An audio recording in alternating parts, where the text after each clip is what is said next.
Ya, bismillahirrahmanirrahim. Assalamualaikum warahmatullahi wabarakatuh.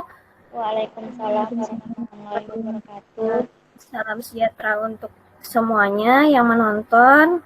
Hari ini adalah gilirannya kelompok 7 yang anggotanya adalah Sri Nirwana dan Maya Sari dengan topik pembahasan menjaga kesehatan bayi dan menghadapi anak ketika sakit. Oke. Yang akan tampil pertama kali siapa? Silahkan. Saya, Bu. Oke, langsung dilanjutkan ya. Saya Bu. persilahkan. Assalamualaikum warahmatullahi wabarakatuh. Di sini saya Sri Nirwana beserta teman saya Maya Sari akan mempresentasikan hasil makalah kami mengenai menjaga kesehatan bayi dan anak dan menghadapi anak ketika sakit.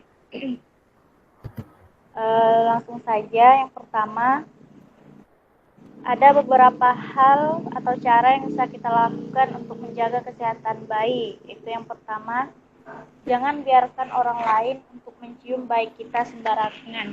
Karena ada beberapa kasus bayi itu yang baru lahir terjangkit penyakit menular yang bisa mengancam bayi kita. Karena disebabkan oleh sembarangan orang yang mencium bayi kita. Kemudian yang kedua, menjaga suhu bayi agar tetap stabil. Sebagai orang tua itu sangat penting untuk kita menjaga suhu bayi agar selalu stabil dan tubuh bayi tetap sehat. Karena bayi itu kan membutuhkan waktu untuk belajar mengatur suhu tubuhnya sendiri. Kemudian yang ketiga, memberikan ASI secara cukup. Karena ASI itu merupakan satu-satunya sumber makanan yang paling dibutuhkan oleh bayi untuk pertumbuhan dan membangun sistem kekebalan tubuhnya yang kuat. Kemudian yang keempat, jangan melewatkan imunisasi. Imunisasi ini sangat penting agar kesehatan anak selalu terjaga. Kemudian yang kelima, membersihkan tangan sebelum menyentuh bayi.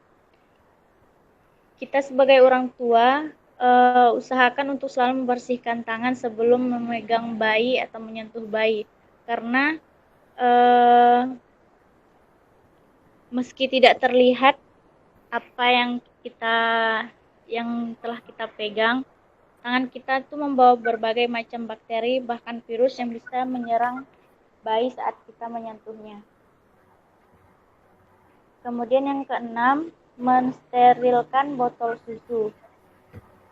Jika bayi kita mendapatkan susu botol, kita perlu mensterilkan atau membersihkan botol susu anak dengan baik, misalnya dengan merebus botol tersebut ke dalam air hangat dan membersihkannya dengan sabun sampai bersih. Lalu yang ketujuh, membersihkan mulut bayi. Bayi memang tidak memiliki gigi, namun kita perlu membersihkan mulutnya karena mulut bayi itu kan masih halus dan sensitif.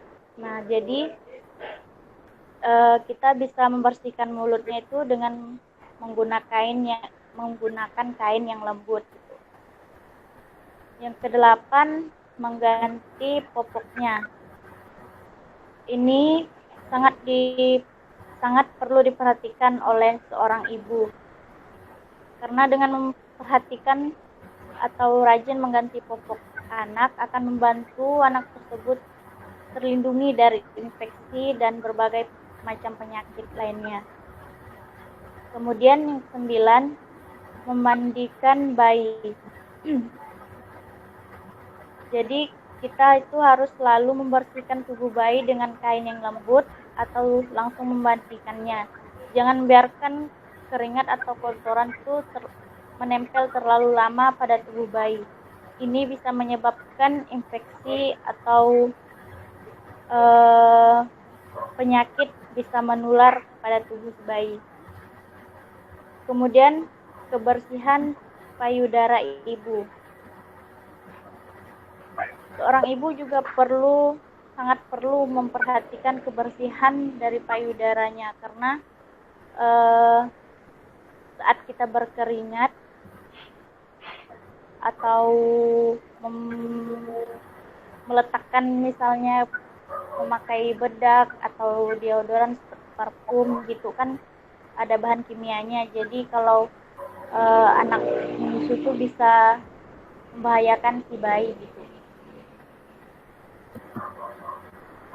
Kemudian materi yang selanjutnya menjaga kesehatan anak. Ada beberapa cara untuk menjaga kesehatan anak yang penting untuk orang tua ketahui. Yang pertama, memulai hari dengan sarapan. Hal ini perlu dilakukan untuk menjaga kesehatan anak dengan memulai mengajak anak untuk melakukan kebiasaan yang baik, yaitu dengan sarapan setiap pagi. Kemudian yang kedua, membiasakan anak mencuci tangan dengan benar. Ketiga, membiasakan hidup bersih dan sehat pada anak. Misalnya dengan membiasakan anak untuk mandi minimal 1 hari sekali dengan sabun atau 2 kali sehari dengan sabun.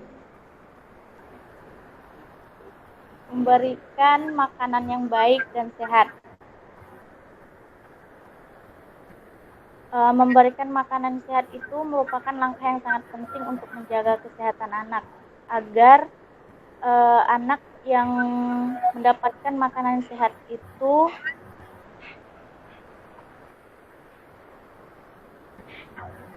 akan mendapatkan gizi yang lebih baik pula.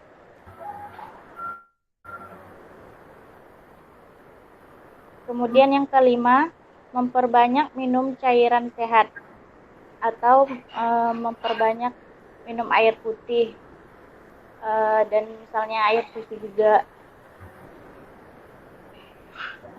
Keenam, mengatur porsi makan anak. Kita juga harus memastikan bahwa anak itu makan dengan cukup, tidak terlalu berlebihan, juga tidak terlalu sedikit. Kemudian yang ketujuh, menjelaskan bahaya jajan sembarangan. Sekarang kan anak sering untuk meminta jajan yang sembarangan. Nah, itu kita perlu menjelaskan kepada anak mana yang jajan yang baik, mana yang tidak baik untuk kesehatannya. Kemudian 8, batasi memberikan uang saku. Dengan memberikan uang saku yang berlebihan itu kan akan mendorong anak untuk selalu konsumtif. Jadi mereka itu merasa memiliki kemampuan gitu untuk membeli apapun yang diinginkan. Jadi kita harus batasi dalam memberikan uang sakunya. Kemudian memberikan vitamin secukupnya. Ke-10, membawa anak ke posyandu. Jadi kita tuh harus sering juga membawa anak ke posyandu dan memeriksanya agar kita selalu waspada gitu apa aja penyakit atau agar kita tahu langkah selanjutnya kalau anak sakit. Kemudian yang ke-11,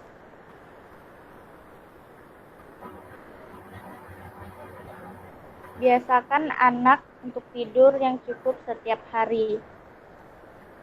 Jadi anak tuh paling tidak tidur 8 jam setiap malam. Jadi kita tuh sebagai orang tua harus membiasakan anak untuk tidur yang cukup setiap hari. Bentar ya, Bu. Ya.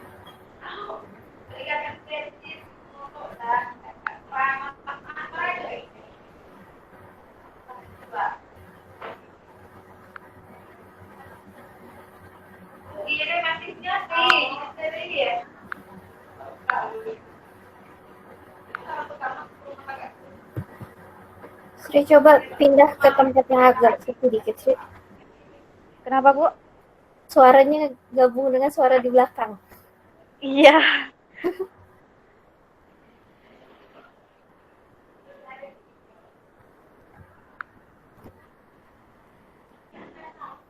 Baiklah, sekian presentasi dari saya. Selanjutnya saya kembalikan kepada Ibu. Baik, Sri sudah menampilkan beberapa PPT ya. Sekarang Ibu. saya serahkan kepada Maya untuk melanjutkan. Silakan Maya. Baiklah, terima kasih kepada Ibu. Selanjutnya saya akan menjelaskan tentang menjaga kesehatan anak.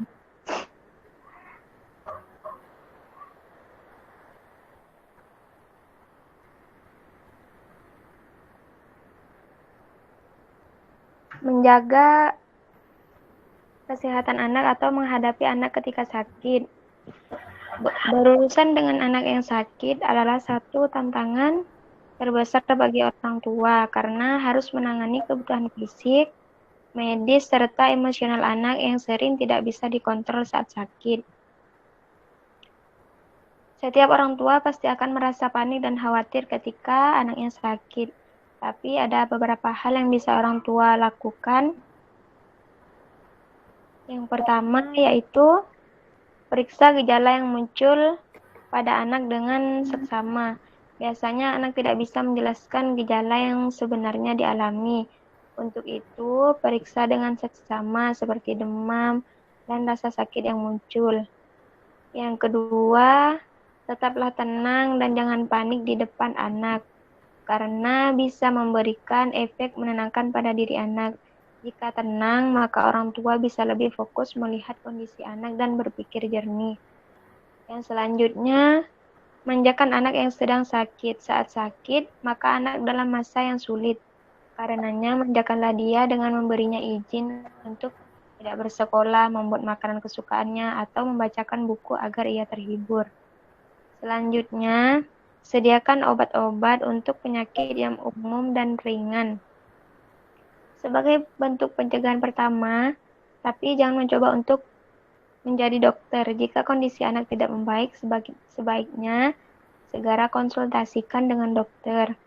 Yang kelima, pastikan anak makan dan minum dengan baik. Karena anak sakit umumnya tidak nafsu dan sulit untuk makan. Jika anak sulit makan, buatkanlah makanan kesukaannya atau memberinya makanan dalam porsi yang kecil-kecil tapi sering. Serta pastikan anak mendapatkan minum yang cukup. Yang keenam, tetaplah menjaga kebersihan anak. Gantilah baju dan pakaian dalam anak secara rutin. Jika anak memang tidak bisa mandi sendiri, maka lap badannya dengan menggunakan handuk atau spons basah. Yang ketujuh, cobalah menghibur anak. Karena biasanya ia akan merasa bosan harus seharian di rumah atau di tempat tidur. Berilah video atau film kesukaannya, bermain bersama atau membacakan buku bersama-sama. Yang kedelapan atau yang terakhir, pastikan anak minum obat secara teratur. Bantulah anak minum obat, karena biasanya sulit bagi anak untuk mau minum obat sendiri. Terlebih jika obat tersebut pahit, tapi hindari pemaksaan yang bisa membuat anak jadi trauma dengan obat. Kunci paling penting ketika merawat anak yang sedang sakit adalah kesabaran. Tidak peduli seberapa sulit situasi yang harus dihadapi, mengobati anak dengan kesabaran dan kasih sayang orang tua akan membantu orang tua berdamai dengan kondisi anak yang sedang sakit. Oleh karena itu, cintai dan perhatikan baik-baik kesehatan anak. Jika anak terlihat kurang sehat, segera periksalah kesehatannya ke dokter untuk mengetahui penyebabnya dengan pasti serta agar dapat diberikan penanganan yang tepat. Terima kasih, sekian dari saya kembalikan kepada Ibu. Oke, baik teman-teman, terima kasih atas tampilannya.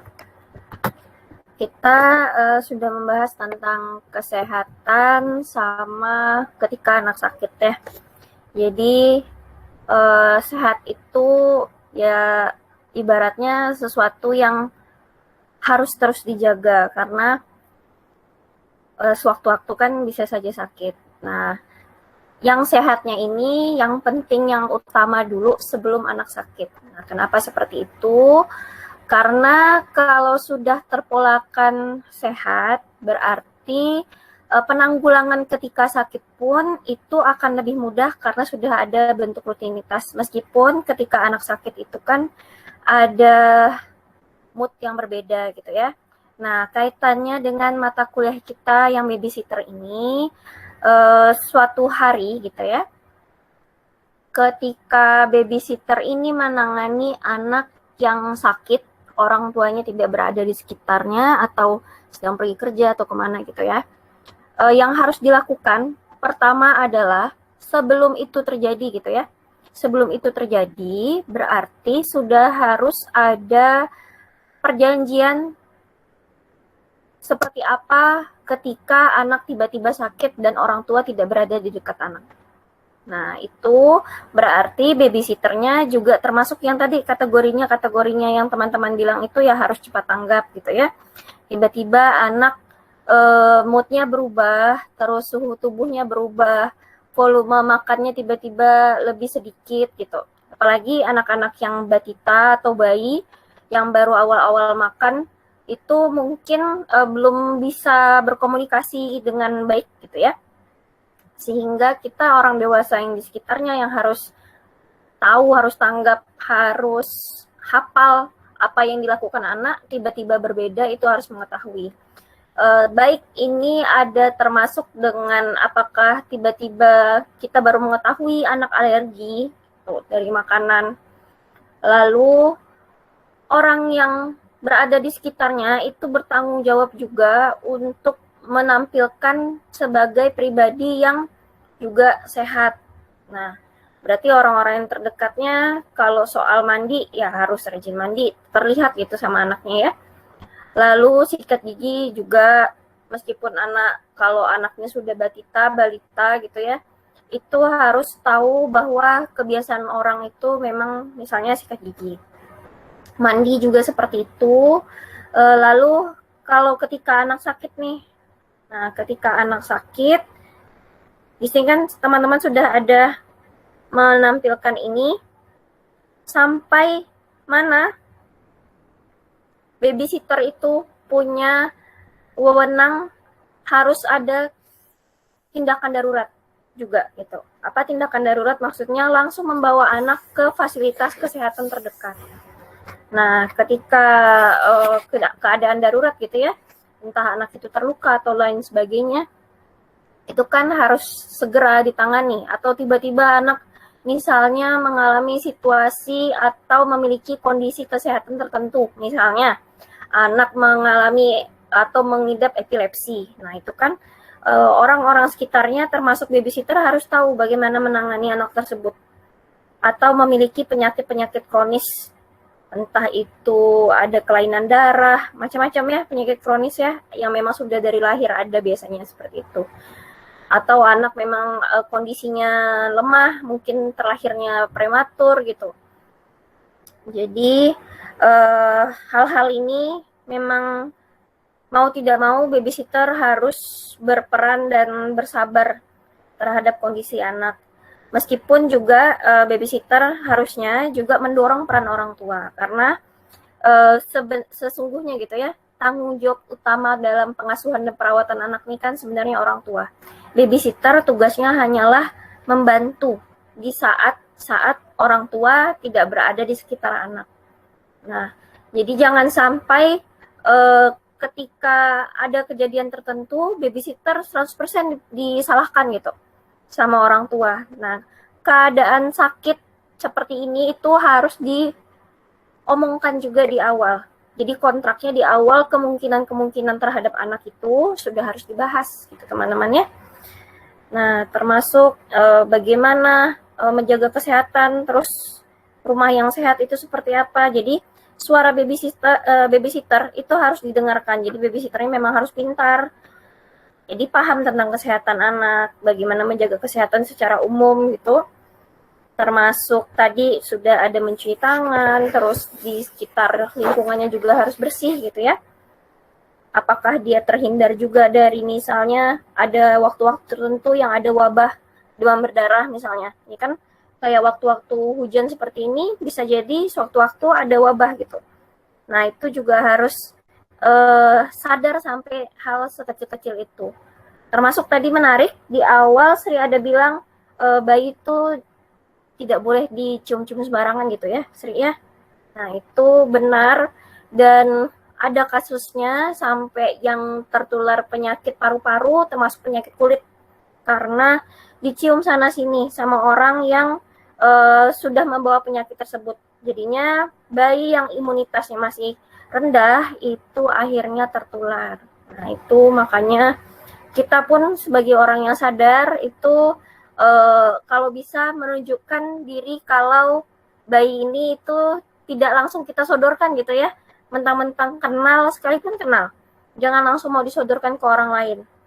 Nah, itu langsung aja bilang, kok kira-kira ngelihat kayaknya dedeknya lagi rewel nih atau apa gitu. Nah, itu harus segera harus bisa ditangani lah, harus bisa membaca situasi. Selain kita juga merawat ya, kita harus ada kemampuan sosialnya gitu. Oke, teman-teman. Saya rasa ini saja yang bisa saya tambahkan ya. Terima kasih banyak atas penyampaian materinya. Ya, Bu. Oke, teman-teman lain silakan belajar. Saya akhiri. Assalamualaikum warahmatullahi wabarakatuh. Waalaikumsalam warahmatullahi wabarakatuh. Terima kasih kembali, Bu.